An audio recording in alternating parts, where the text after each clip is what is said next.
Happy Earth Day, everyone! Longtime viewers likely know, but in my day-to-day life, I'm an environmental engineer. Now that might come as a shock considering my channel is all about working with plastics, but my love of 3D printing is actually what got me interested in environmental engineering to begin with. I don't often talk about my sustainable work on this channel, so I decided to compile a bunch of my personal tips and tricks for 3D printing while being more environmentally conscious. To keep with the environmental theme, I want to split this video into 3 sections: reducing, reusing, and recycling. Cute touch, right? First up is reducing.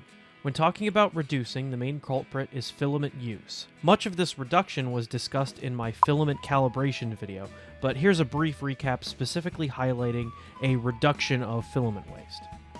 A lot of modern printers have special cells in the toolhead allowing for dynamic filament flow calibration before every print. This can be calibrated manually and saved in your slicer for future use. This has an added benefit of reducing print time as well as print waste. It should be noted that technically dynamic flow calibration will capture changes in filament as it ages. However, in all my testing, I have found that this variation in filament age doesn't really affect print quality on the majority of my prints. Just make sure to keep your filaments dry and well stored. The most common area of filament waste is multicolor purge. The easiest way to reduce purge waste is with my favorite technique, the filament swap at layer. To achieve this, simply slice the model like normal and enter the Preview tab. In the Preview tab, move to the right of the page to the Layer View. Scroll down until you find the layer you want to change colors. Move up one layer and right-click. This will give the option for Switch Filament Color. For printers without an AMS-styled multicolor system, choose the option Pause Printer, and the printer will stop, allowing for a manual color swap. On older slicers, like Cura Slicer, this option is a downloadable plugin. The holiday season is all about giving, and so I figured what better way to give back than teach everybody a little something about 3D printing. I've used the technique of filament swap in a lot of projects in the past, and today I'm going to show you how to do it in Cura. First, slice your file, then find the layer at which you want the filament swap to occur. Go to Extensions, Post-Processing, Modify G-Code, and add the script for a filament change. Put in the layer you calculated earlier, making sure to add 1 from the number that you looked at from the sliced file. Now you know how to make wonderful multicolored prints on a regular printer. Also, Merry Christmas! Filament swap at layer is really powerful, but this option is only viable if the model doesn't require different colors on the same layer. For reduction on a single toolhead printer, I have a detailed guide in my calibration video from last year. Here's a quick snippet. If you've ever done a cold pull of your hot end, you are no doubt familiar with the fact that the molten filament at the end will expand and form a blob in the shape of the nozzle when heated. At this time, if the film is pulled out of the hot end, there is a chance that this blob could get jammed and break off, causing a filament jam. This is why modern multicolor systems such as the AMS or CFS work with a cutting blade in the printer's toolhead. When the printer is ready to swap colors, it will cut the filament and retract. The upside of this is it means, hey, there's no clogs. The downside is it wastes a ton of material. The Voron community and Prusa community have been working on the idea of tip shaping for a number of years now. Tip shaping is the idea of specially forming the molten plastic at the end of the nozzle so that it can be fully retracted without blobbing and jamming the extruder.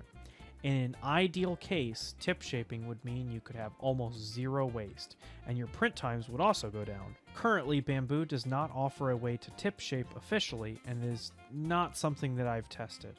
However, there is a way to get close. Thanks to the hard work of this creator, Bamboo has added an option to the slicer called Long Retract on Color Swap. This will pull the filament back on color swap before cutting. This can significantly decrease the amount of waste your machine produces. Here is an example of before and after of using this method.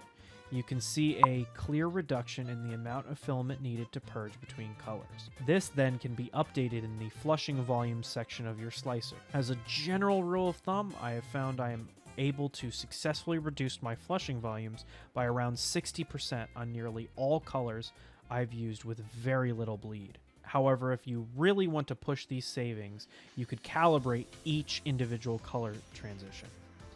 This calibration is much more in-depth than the previous calibrations, as they need to be done for every single color transition. So I don't really recommend doing this for every single color.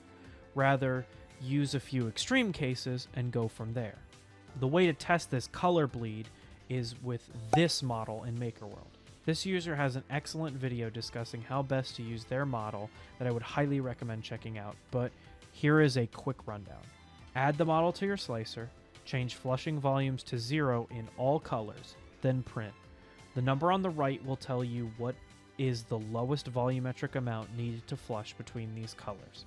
Make sure that when you test this you have long retract selected, otherwise it will just show you standard numbers with no reduction in the waste. With each color formally calibrated, you can change the numbers in the slicer's flushing volume section. It should be noted that this section must be edited every time the AMS is synced to the system, unless you disable auto calibrate. I plan to push this work further as I want to reduce waste as much as possible, but this is the current best reduction I have achieved without sacrificing reliability. Now, if you regularly print full multicolor, I would recommend a tool changer, something like the Snapmaker U1 for instance. I recently got my pre-order of the Snapmaker U1 in, and I've been going crazy on a ton of multicolor prints. In addition to filament waste reduction, I also reduced my waste by using either cardboard spools or these spoolless rolls. I have been printing for a long time, and during that, I have amassed a large collection of old rolls. A lot of manufacturers actually include the ability to reuse their plastic spools with these refill rolls. This is a sustainability hack for the environment as well as for your wallet, as the refill rolls are often cheaper as well. Not everyone has a collection like I do, and you can purchase empty spools from places like Hobby Lobby or Polymaker, or if you want to save even more money, you can print your own. Okay, let's move into reusing with a couple of hybrid that actually reduce and reuse everyday materials. Most obvious is the bags that the new spools come in. A lot of companies ship their filament in plastic bags with a zip on the top. When I open a new box of filament, I'm very careful to cut a nice seam for reuse. Not all companies do this, but after a while you should build up a nice collection like me. This can save on the need to buy brand new vacuum seal bags in order to keep the filaments dry. Speaking of keeping the filaments dry, I collect silica bead packages from miscellaneous boxes around the house. Additionally, you can cut them open and use the silica beads in a dry box to collect additional moisture. Okay, so a brief aside about drying. I see this misconception that these silica beads will pull moisture out of your filament, and that's not entirely true. In order for the plastic to actually dry, the water needs to move out of the filament, not just out of the air. Technically, by pulling moisture out of a closed system out of the air, eventually that will force moisture to come out of the plastic, but this will happen very, very, very slowly over a long time. This is why many filament dryers heat up, as the increased heat gives the moisture in the filament that needed push to return to the air where it can be absorbed by the beads. Put simply, if you want to dry your filament, you need active drying. If you want to keep your filament dry, you can settle for passive drying. Hope that helps. Okay, so continuing on with reuse, the boxes filament comes in make great packaging material when shredded. For planer boxes, I use this shredder and grind them up into these little flakes, which I use as packing material for orders that I ship on my Etsy shop. This is a great way for me to reduce costs for my customers and for me to help the environment. I get a lot of these trial spools of filament from conventions like RepRap and 3D Printopia, and I can actually recycle 2 parts of them aside from just using the filament. The bags that the filament comes in can actually be recycled at a specialty recycling center, which is why I collect them, and then I can take them all in bulk to a plastic recycling company. The twist ties are great for wrapping up ends of filament, but mainly useful for tying up spools of ReCreator RPET. Speaking of this RPET, let's discuss the final part of our sustainable trio, recycling. This is the part I'm most proud of. I've been working with the ReCreator community as an ambassador for almost 2 years now. I've learned a lot and have even honed my profiles in for printing RPET to the place where I was able to fully print my own ReCreator Mk6 out of RPET. Let me give you some background. So over a year ago, I was actually approached by Josh, the creator of the ReCreator, see what I did there? To be on the beta team for the Mk6 kit. In secret, I worked on the kit and gave my feedback so KB3D could address these criticisms before its release. The results are the kit that you can now purchase from KB3D. As a little bit of advertising, I did my own build on the show floor of 3D Printopia, although I wasn't able to finish it there and finished it at home for this video.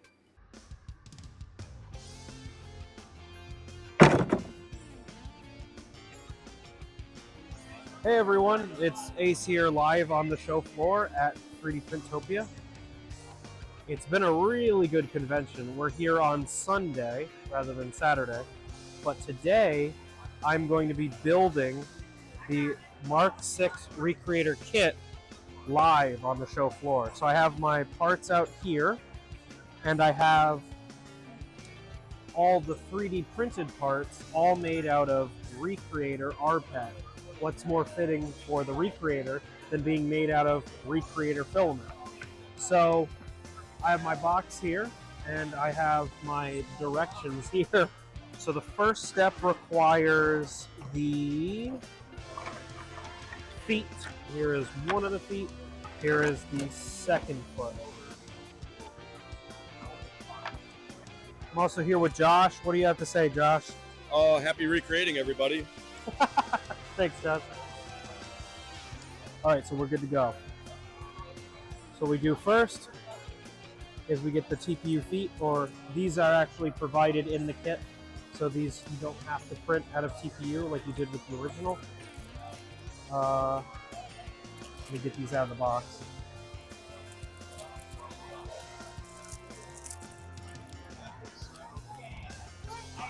There we go.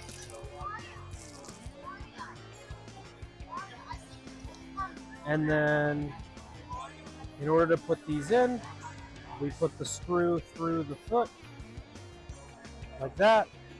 Okay, so moving on to step 2, we need to take the feet and the bottom here, and the feet will actually go through the bottom and then get locked into place. So in order to lock them into place, put the screws through the bottom of the base right there. So, okay, there we go. Now, just need to do that with the other foot. You should be good then.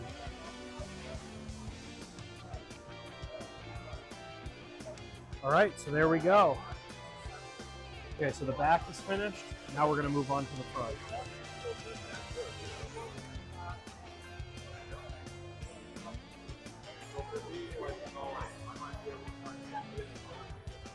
So while I'm doing this, the front was actually the final piece that I printed.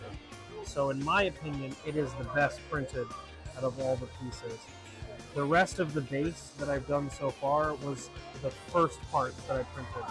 So that's why they're a little scrappier compared to the other ones.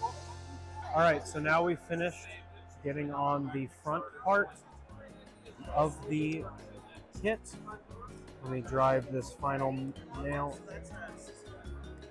just a little bit more. Now that did peel off the base a little bit, so that will have a little bit of a lip. But there is what the base looks like. So, move on to the next step. All right, so you guys ready? Satisfying screen pull here.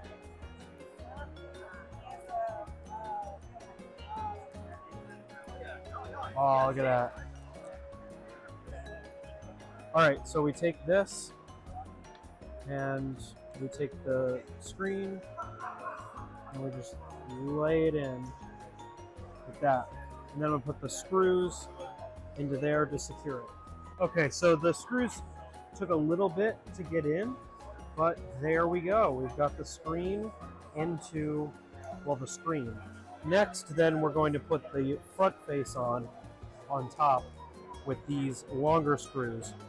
And these screws are then going to put it onto this face as well. So let's do that. Okay, so now I have all the screws in there on the face. So that step is done, and we're starting to get together the actual unit, which is nice. It's looking good. Let's move on to the next step. So this looks like a mess. This is because I started this at 3D Printopia, and only 6 months later, or a little bit over that, I'm finally finishing. So here is where the Mk6 is as of now. This is step 5 that I'm starting, so, or halfway through.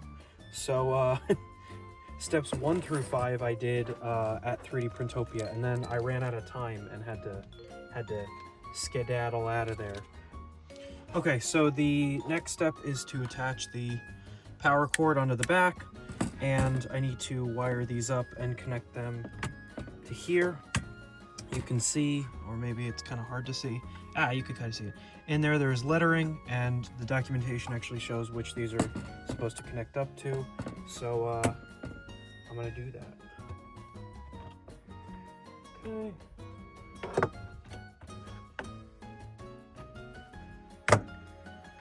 Okay, yellow then goes to ground, which is, I guess they're all right in a row here.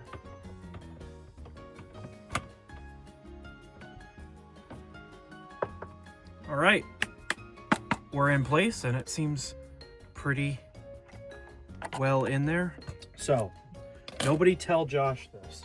So the next thing is to put on the board. Now you might notice that it calls for the Silent Creality board, the 4.2.7 board.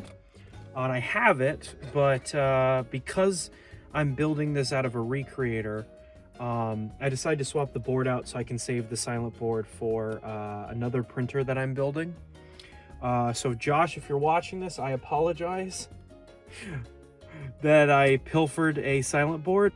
Okay, so now that I've got the board on and all 4 of the T-nuts in, I'm going to add it to the included aluminum extrusion.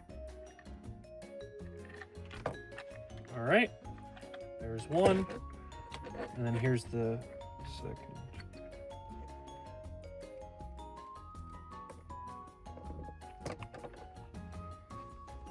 All right, looking good. Moving on to the next step, I believe this is step 7. We're going to install the filament spool holder on the side, and that goes right there.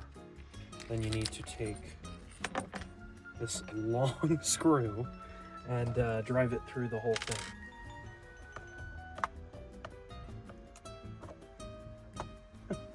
All right.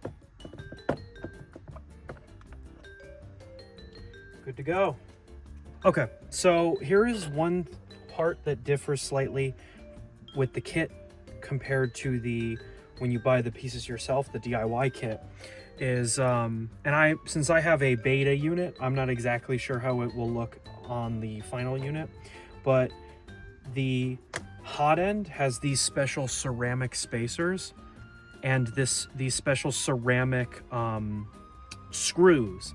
And so the idea is that it will transfer less heat into the actual plate, thus less heat into the final holder piece. It also comes with a silicone sock, which is really sick, which makes this feel way more high quality and less dangerous to work with, which is nice. A very welcome addition.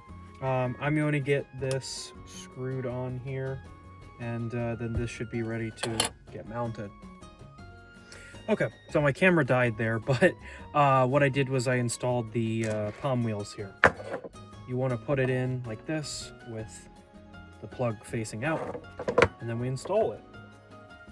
Okay, so now the spooler is attached to the aluminum extrusion, and I'm going to insert the wheels.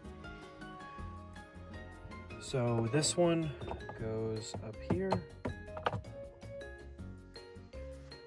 Okay, so I have finished the Mk6 ReCreator kit, except for one final detail. So you can put on the kit that I got, came with a aluminum knob. If you're making this from parts of an old printer, you'll probably have that knob, but you can print an adapter that uses a bottle cap, and I thought if the whole thing is made out of recycled PET, it made way more sense to also have the bottle cap on top. So this is going to be the final addition to the ReCreator Mk6 kit, made out of recreated rPET. And I am so excited with how this build turned out. And it looks sick being made out of plastic bottles. I gotta say, it looks a lot more premium than my previous ReCreator, despite the fact that it is made out of recycled filament, whereas my previous one was made out of all brand new filament. So I guess that kind of just goes to show you that material doesn't make the project makes the material. I wanted to include this section as making filament out of recycled material is kind of like my holy grail in terms of 3D printing. And every day I try to improve on that idea more and more, chipping away. I also want to take a moment to thank Josh for nominating me for the Pro YouTuber Award last year. And I was just waiting for the right moment to mention it in a video.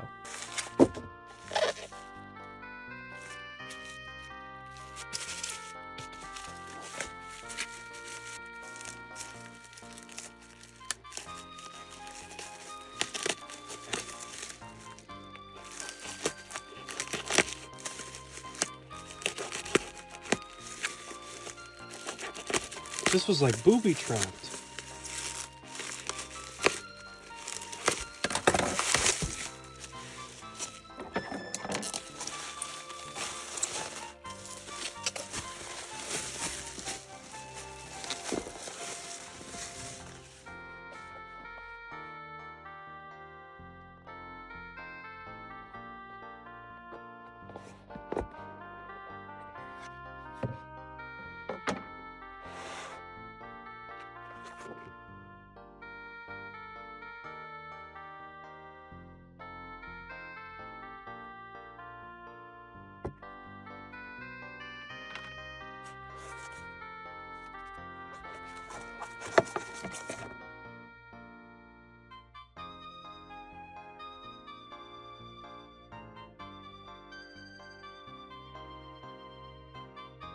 Holy what?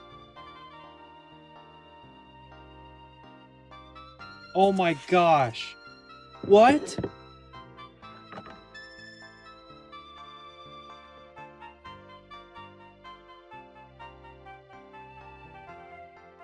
I thought this was just like a motor or something. But this isn't the end of recycled filament. Longtime viewers will remember I built an art me on stream last year. Similar to the Mk6 kit beta, in the shadows, I have been working on methods for making recycled filament possible.